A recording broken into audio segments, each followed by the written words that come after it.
তো আমাদের বাংলাদেশে যে রাজনৈতিক বন্দোবস্ত যেটি করতে হবে সেটি হচ্ছে এমন কোনো ফ্যাসিবাদের জন্ম যেন না হয় যে পরবর্তীতে যে কোনো ব্যক্তির উপরে নিপীড়ন নির্যাতন করবে।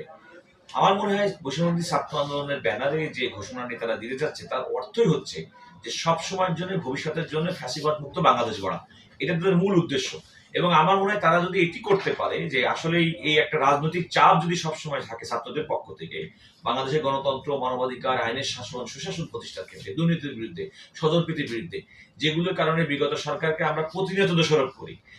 অর্থ লুটপাট, বিদেশে টাকা প্রেরণ, এই সমস্ত নানা অন্যায় অবিচারের বিরুদ্ধে, আমার মনে হয় যে সেই সমস্ত এই অপশক্তি এবং অশুভ তৎপরতার বিরুদ্ধে তাদের এই ঘোষণাটা একটা রাজনৈতিক চাপ হিসেবে বর্তমান সরকার এবং ভবিষ্যৎ সরকারের জন্য কাজ করবে বলে আমি বিশ্বাস করি। লিগ্যাল কোনো মানে ইফেক্ট